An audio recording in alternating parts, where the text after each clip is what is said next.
Assalamualaikum guys, nama saya Abu Muhlis dari Prodi Manajemen Pendidikan Islam, Fakultas Tarbiyah dan Ilmu Keguruan UIN Jember. Oke, Muhlis di sini. Terima kasih sudah klik video ini. Welcome to back my YouTube channel. Saya akan menjelaskan yang pertama yaitu tentang konsep pembelajaran atau konsep belajar. Di sini saya mengambil dari konsep belajar menurut Ki Hajar Dewantara ya. Oke, sebelum kita membahas tentang konsep belajar itu seperti apa, kita harus mengetahui terlebih dahulu apa itu pendidikan. Menurut Ki Hajar Dewantara, pendidikan merupakan kunci pembangunan utama suatu bangsa, terutama pembangunan bangsa kita yaitu Indonesia. Dan kita sudah mengetahui sekarang yaitu terjadi banyak revolusi di dunia ini, terutama dalam revolusi industri, revolusi pengetahuan dan apapun itu semuanya membutuhkan sebuah pendidikan, ya kan? Tidak sih. Kita lanjut ya. Pendidikan dilakukan melalui usaha untuk segenap kekuatan kodrat yang dimiliki anak ya, ataupun mahasiswa yang kita atau profesi kita sekarang itu kan sebagai mahasiswa ya kan. Dan baik sebagai manusia maupun sebagai anggota masyarakat untuk mencapai keselamatan dan kebahagiaan yang setinggi-tingginya. Itu sudah menunjukkan bahwasanya pendidikan memberikan janji kepada kita semua bahwasanya dengan kita mempelajari sebuah pendidikan apapun itu, ilmu apapun itu, kita akan mendapatkan kebahagiaan maupun kemerdekaan yang setinggi-tingginya yang kita inginkan semua. Ya, di dalam pendidikan ada dua proses belajar yang menentukan hasil dari tujuan pendidikan. Maka dari itu Ki Hajar Dewantara mengungkapkan bahwa belajar harus sesuai dengan cipta karsa, rasa, maupun yang lainnya. Untuk mencapai itu semua, maka harus ada yang namanya perencanaan atau konsep. Ya. Perlu diketahui, konsep itu merupakan sebuah perencanaan sebelum dilakukan kegiatan tersebut. Misal kita mau pergi ke liburan, kita mau membaca, itu kan kita harus merencanakan terlebih dahulu, entah dari jam, dari hari maupun dari yang lainnya. Itu yang dinamakan dengan konsep. Ya. Ki Hajar Dewantara mengungkapkan unsur-unsur belajar, yaitu sebagai berikut. Untuk unsur-unsurnya itu terdapat 5 unsur belajar menurut Ki Hajar Dewantara. Yang pertama yaitu peserta didik. Ki Hajar Dewantara mengungkapkan bahwa setiap manusia yang lahir memiliki sifat bawaan murni, terutama ketika kita baru dilahirkan. Kita sudah diberi hakikat oleh Allah maupun diberikan oleh kelebihan oleh Allah yang itu bersifat murni dari kita lahir, dan itu pun sifatnya tidak bisa diubah-ubah. Sudah termasuk takdir. Ya, takdir itu saya juga lupa. Setiap individu memiliki sifat bawaan yang nantinya akan dikembangkan melalui interaksi di lingkungannya tanpa mempertimbangkan umur manusia. Karakter pendidik yang dibawa ke sekolah merupakan hasil dari pengaruh lingkungannya. Kalau misal kita berada di lingkungan yang baik, kita akan berkembangnya juga baik. Nah, kalau misal kita sebaliknya, kita berada di lingkungan yang memprihatinkan, lingkungan yang salah, otomatis kita individu akan juga menjadi orang yang buruk, ya kan? Dan hal tersebut cukup berpengaruh pada keberhasilan dan kegagalan individu atau diri sendiri pada masa perkembangan selanjutnya. Itu yang pertama. Oke, yang kedua yaitu ada pendidik. Ada pendidik. Menurut Ki Hajar Dewantara, mendidik dalam arti yang sesungguhnya adalah proses memanusiakan manusia, yakni pengangkatan manusia ke taraf insani. Mendidik harus lebih memerdekakan manusia.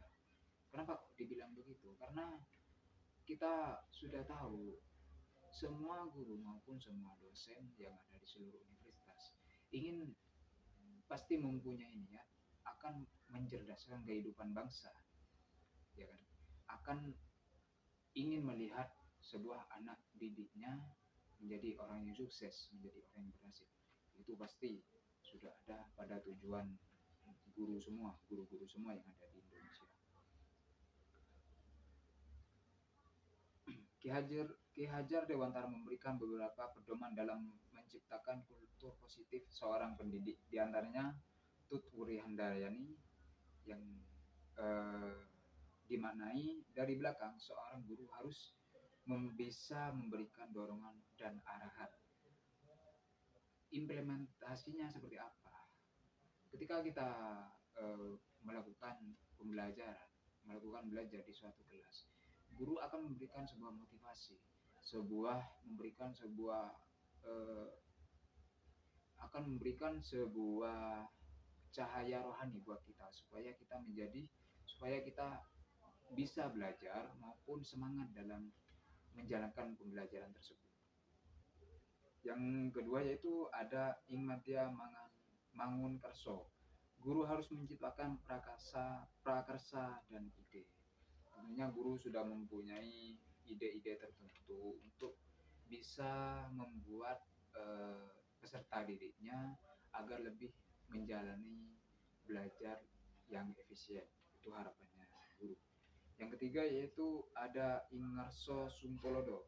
Seorang guru harus memberi teladan atau contoh yang baik di depan semua muridnya tertentu. Pasti semua guru memang standarnya guru sebelum dijadikan guru, beliau pastinya harus memiliki sifat maupun memiliki tindakan yang sekiranya bisa ditiru oleh peserta didiknya dengan catatan itu tindakan yang baik dan bisa membawa kita keselamatan dunia dan akhirat. Ya. Itu untuk bagian peserta didik. Yang ketiga yaitu ada tujuan belajar. Tujuan belajar sama dengan tujuan pendidikan. Dan tujuan pendidikan identik dengan tujuan hidup manusia. Adapun maksudnya yaitu menuntun segala kekuatan kodrat yang ada pada anak-anak maupun mahasiswa agar mereka sebagai manusia dan sebagai masyarakat dapat mencapai keselamatan dan kebahagiaan yang setinggi-tingginya. Ya. Itu merupakan tujuan utama dari belajar tersendiri. Ya. Manusia merdeka merupakan tujuan pendidikan. Ya, sudah saya jelaskan tadi bahwasanya manusia merdeka adalah memang tujuan utama dari sebuah pendidikan. Ya. Merdeka baik secara fisik, mental maupun kerohanian kita semua. Yang keempat yaitu ada asas belajar. Menurut Ki Hajar Dewantara, konsep belajar yang disusun oleh Ki Hajar Dewantara memiliki 5 asas, antara lain asas kemerdekaan, asas kodrat alam, asas kebudayaan, asas kebangsaan, dan asas kemanusiaan. Berdasarkan kelima asas tersebut dapat disimpulkan bahwa belajar menurut Ki Hajar Dewantara harus dilandasi dengan kemampuan pribadi, sesuai dengan kodrat, tidak bertentangan dengan budaya, toleransi, dan menjaga hak-hak orang lain. Itu merupakan sebuah indikator yang penting untuk sebuah mencapai asas pendidikan. Ya kan? Kemerdekaan atau kemampuan pribadi bertujuan agar peserta didik dapat leluasa mengembangkan cita, rasa maupun karsa dalam proses belajar itu. Kodrat alam bertujuan untuk kodrat alam yaitu bertujuan agar peserta didik tidak melalaikan kewajibannya, baik kewajiban terhadap Tuhan, terhadap Allah, terhadap lingkungan, masyarakat maupun diri sendiri. Belajar juga harus sesuai dengan budaya, kebangsaan, dan peserta didik juga tidak boleh melanggar hak asasi manusia. Ya. Terus bagaimana kalau misal ada peserta didik yang melanggar hak manusia terus masih lalai dalam menjalankan syariat agama, itu masih menjadi problematika dalam pendidikan kita, masih menjadi masalah dalam sistem pendidikan di Indonesia ini. Seharusnya begitu. Yang kelima yaitu ada metode belajar. Metode belajar yang disusun oleh Ki Hajar Dewantara adalah metode Among.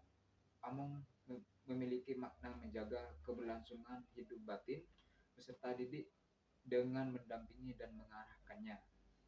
Sistem menurut Ki Hajar Dewantara berisi dua dasar, yaitu sebagai berikut. Yang pertama, kemerdekaan sebagai syarat untuk menghidupkan dan menggerakkan kekuatan lahir dan batin, sehingga manusia dapat hidup merdeka, dapat berdiri sendiri.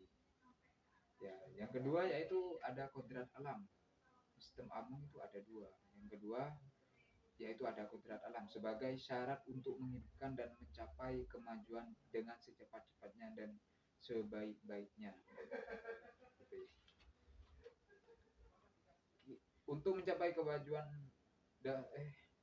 untuk mencapai kemajuan dengan secepat-cepatnya dan sebaik-baiknya, Ki Hajar Dewantara yang menyebutkan bahwa lingkungan belajar terdapat 3 unsur, yaitu yang pertama ya adalah lingkungan keluarga. Itu yang pertama.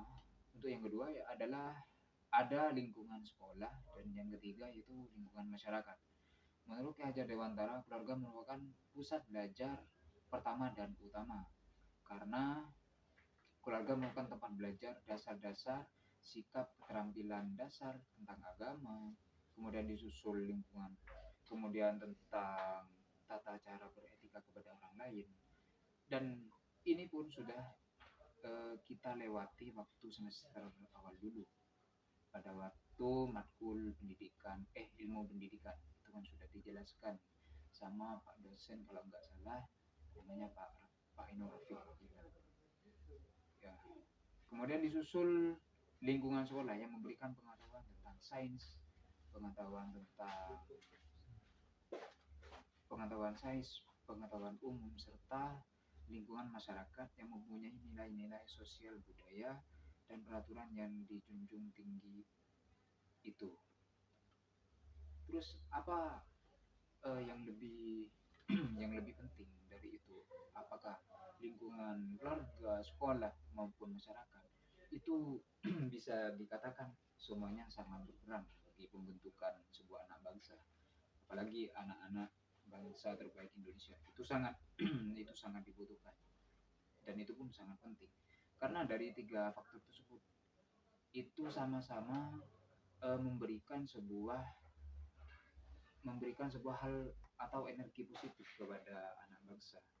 Makanya ketiga indikator tersebut dari sekarang, mumpung masih kita muda, kita cicil, mumpung kita masih kuat mental, kuat pikiran, dan masih banyak kesempatan yang kita miliki.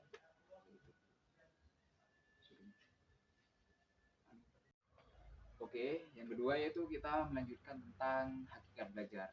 Terus apa itu hakikat belajar? Apa itu yang pengertian maupun definisi, bagaimana pemahamannya tentang hakikat belajar? Mari kita terus lebih lanjut. Oke, semuanya orang setuju bahwa belajar itu penting, tapi mereka memiliki pandangan yang berbeda atau penyebab proses konsekuensi belajar. Tidak ada satu definisi mengenai belajar yang diterima secara universal oleh ahli, peneliti, dan praktisi. Berikut ini adalah definisi umum dari belajar. Belajar adalah perubahan yang menetap dari tingkah laku kita dalam kapasitas untuk bertingkah laku dengan cara diberikan yang merupakan hasil dari praktik atau pengalaman lainnya. Dalam kehidupannya, manusia tidak lepas dari belajar. Tentunya ya. Belajar merupakan proses manusiawi dan dilakukan sepanjang hayat, sepanjang kita hidup di dunia ini. Ya, semoga saja kita diberikan umur yang panjang dan barokah supaya kita lebih leluasa untuk mencari ilmu dimanapun itu di dunia ini. Mulai dari lahir, bayi yang belajar menyusui, saat tumbuh kembang belajar, memahami nasihat orang tua, sampai dewasa pun ketika belajar memahami tentang materi perkuliahan, belajar merupakan dari pendukung, dan itu pun merupakan belajar adalah pendukung dari kehidupan manusia. Tanpa belajar, orang tidak akan berkembang, hanya berada di titik itu saja. Tapi kalau semisal kita menekuni sebuah belajar, mencari sebuah pengetahuan baru maupun pengetahuan yang lama, merasakan sebuah perubahan, sebuah revolusi begitu. Dan itu pun sangat bermanfaat bagi kita semua, terutama bermanfaat bagi orang lain. Dan Allah sudah bilang kepada kita, beliau Allah bersabda bahwasanya orang yang paling baik adalah orang yang paling bermanfaat bagi umat manusia yang lain. Oke, lanjut. Kemampuan belajar ini yang membedakan antara manusia dengan makhluk hidup lainnya. Beda seperti hewan. Kalau hewan hanya mencari makan, hanya mencari minum, hanya kawin, ya kan. Kalau kalau manusia beda lagi. Manusia diberi akal, diberi pengetahuan, dan masih banyak lainnya. Dan manusia juga harus makan, minum. Mereka juga harus, ya, jangan lupa. Proses belajar terjadi dalam diri manusia agar dapat beradaptasi dengan lingkungannya, entah itu lingkungan masyarakat, lingkungan lingkungan sekolah, lingkungan pendidikan, apa itu banyak. Namun para ahli mengemukakan tentang belajar berbeda-beda.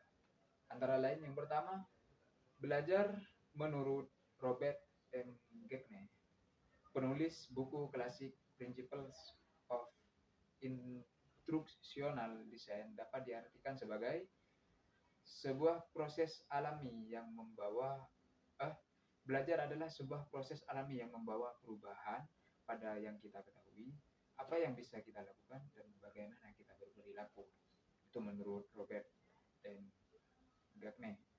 Dan yang kedua yaitu menurut Mayer dalam Smith dan Raga, mengemukakan pengertian belajar sebagai perubahan yang relatif permanen, yang relatif permanen. Otomatis kalau permanen sudah melekat kepada kita, permanen dalam pengetahuan dan perilaku seseorang yang diakibatkan oleh pengalaman belajar yang dilakukan individu tersebut. Ya. Belajar didefinisikan sebuah perubahan terus-menerus dalam kemampuan yang berasal dari pengalaman peserta didik dengan dunia pendidikan. Nomor 3, yaitu pengertian belajar menurut Burton dalam bukunya.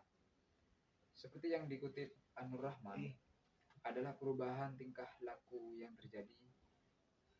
Belajar adalah tingkah laku yang terjadi pada diri individu karena adanya interaksi antar individu dengan individu lainnya dan antar individu dengan lingkungan sekitar, sehingga mereka mampu berinteraksi dengan lingkungannya yang saat ini mereka berada.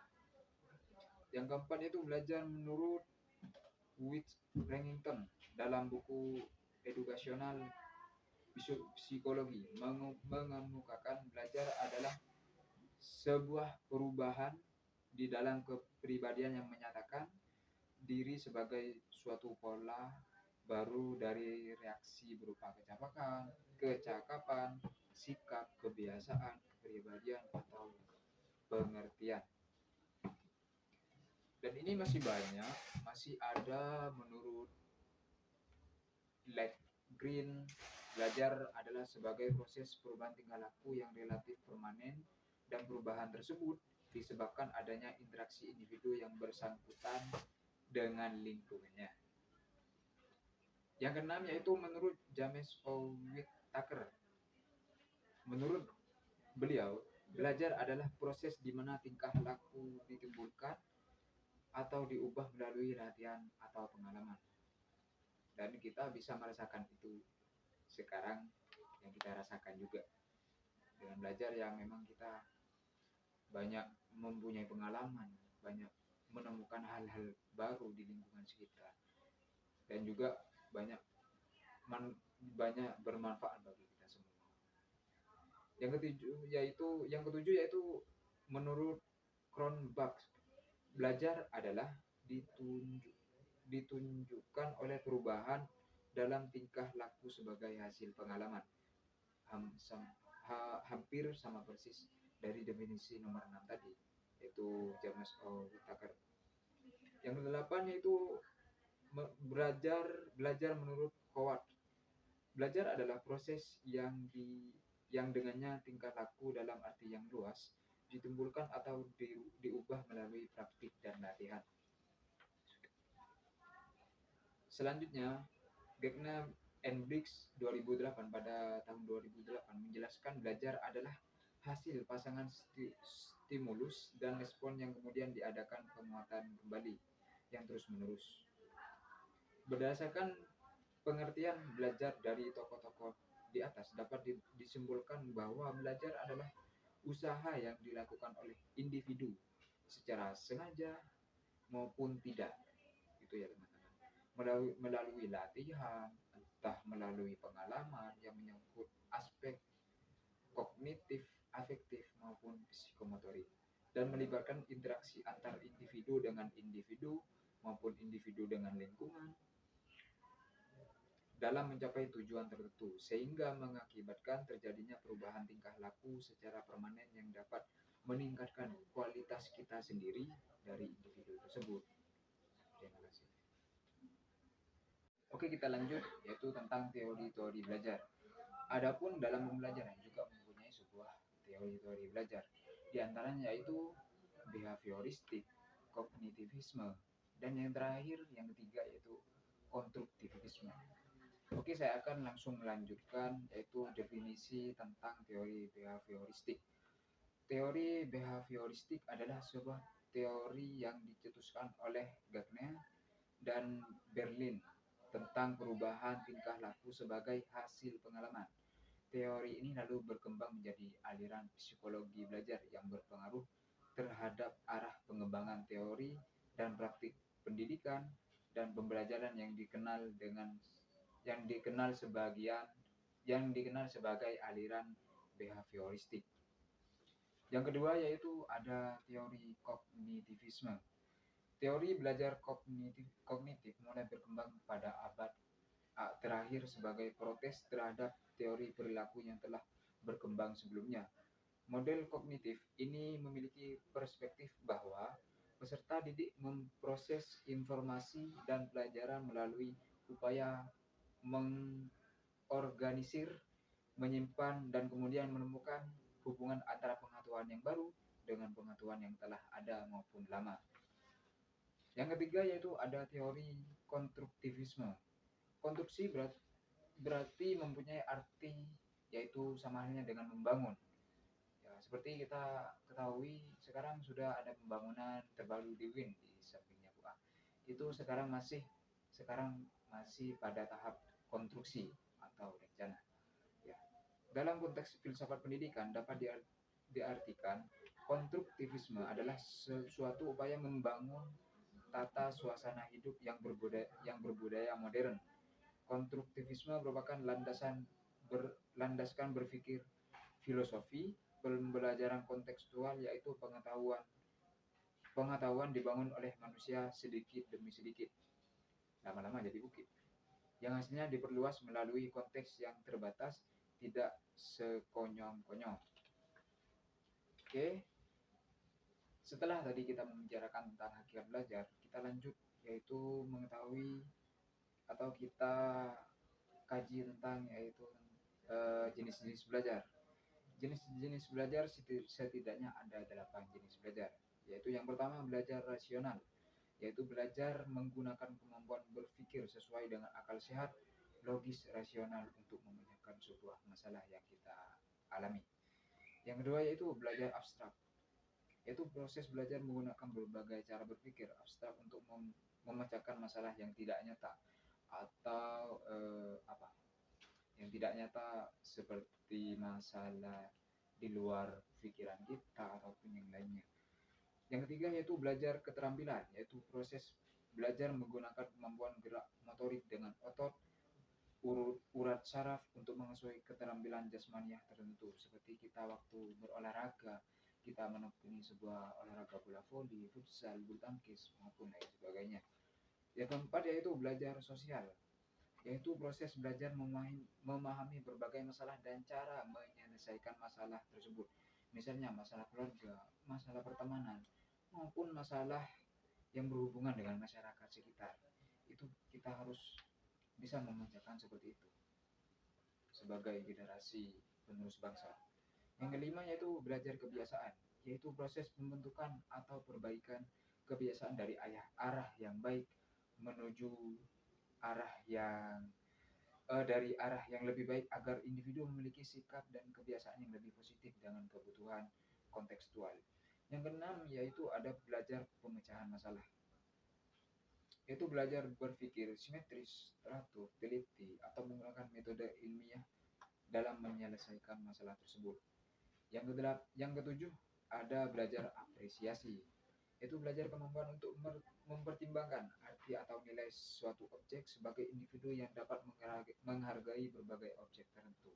Misal ketika kita melihat karya seseorang, ketika kita melihat sebuah eh, karya apapun itu yang berasal dari seseorang, kita harus bisa menilai atau mengapresiasi karya tersebut, karena setidaknya eh, anak peserta didik itu dibekali dengan rasa apresiasi atau dibekali sudah dari awal sebelum terjun ke dunia pendidikan, karena dengan itu peserta didik akan memberikan peran positif bagi orang yang telah dipujinya. Yang kedelapan yaitu ada belajar pengetahuan. Ini yang sudah terakhir ya. Terakhir yaitu proses belajar berbagai pengetahuan baru secara terencana untuk mengetahui materi pelajaran untuk kegiatan eksperimen dan investigasi. Oke teman-teman, demikian pembuatan vlog video dari Abu Mulis. Untuk lebih lengkapnya kita kaji lebih lanjut presentasi besok. Kurang dan lebihnya saya mohon maaf. Terima kasih sudah menonton video ini. Semoga kedepannya saya bisa membuat konten-konten yang lebih menarik lainnya. Terima kasih. Sekali lagi terima kasih. Jangan lupa like-nya, komennya. Oke. Terima kasih. Wassalamualaikum warahmatullahi wabarakatuh.